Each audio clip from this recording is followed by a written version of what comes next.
here's the story about a little ant who just wouldn't ever give up. Alright, so I have decided, after some feedback, to make a quick guide on how to use hotbars in-game. So I'm just going to go over that briefly. It's pretty simple. There are two basic uses for hotbars.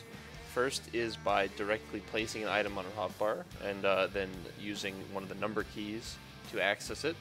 And the second way is by putting an item on a different hotbar and directly binding a key, any key on your keyboard, to use that item.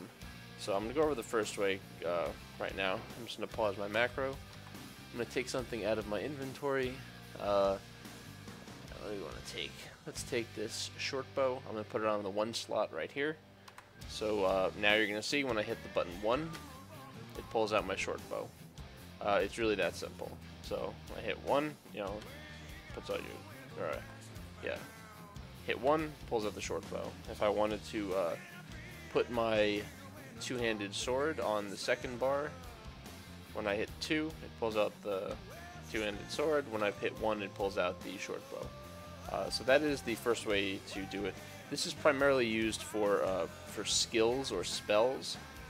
For example, in my spell key right here, Lesser Magic, I'm going to have 2 spells. So I'm going to put Mana Missile at 1 and Heal Self at 2. And then I'm going to just pull out a staff. Or I guess even if you wanted, you could just have a staff at 3. So I hit 3, pull out my staff. I hit 1, it selects Mana Missile, cast it, and I hit 2, it selects Heal Self.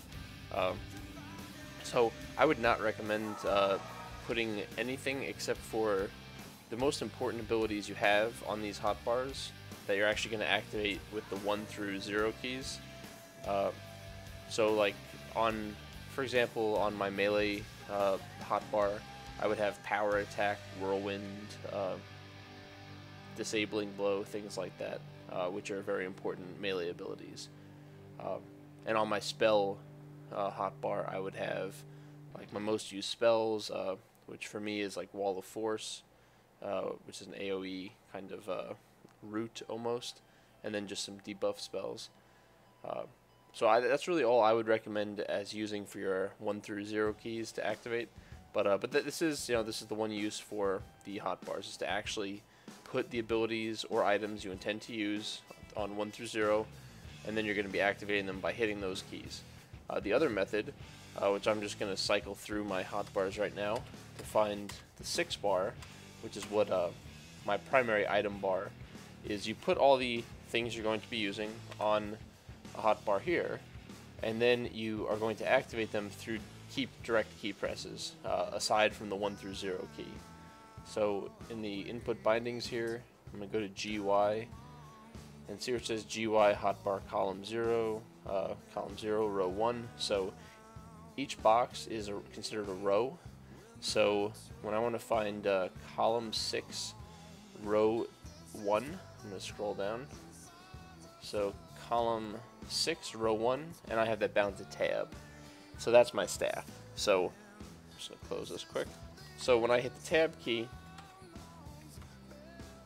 it's a bad example because I already had the staff out, but when I hit the tab key, you're going to see it brings out my staff. So that's how I have the bind set up. I have it set up so that my these items are going to be directly bound to a key other than 1 through 0. So again, 6, I have the first column, which is my staff, bound to the tab key. I have my greatsword bound to the Q key. I have my bow bound to E, shield to T, so on and so forth.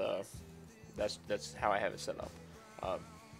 I find this to be the most efficient way, because when you use it in conjunction with auto hotkey, as you'll see now if you just keep an eye on this bar right here, as I switch between my melee weapon and my staff, it's going to switch a hotbar.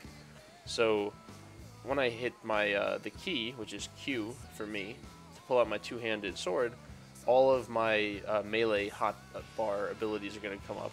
And then when I hit tab, which is my staff, all of my spell abilities are going to come up. So that's how I'd recommend doing it, is actually binding your equipment to direct key presses. and then just having your abilities in like the first couple hotbars, so you can easily access those spells and skills when you need them. And you know, that's really all there is to the hotbars in Darkfall. It seems more daunting than it really is. So I'm gonna go ahead and post this. If you have any questions, you know, feel free to leave a comment.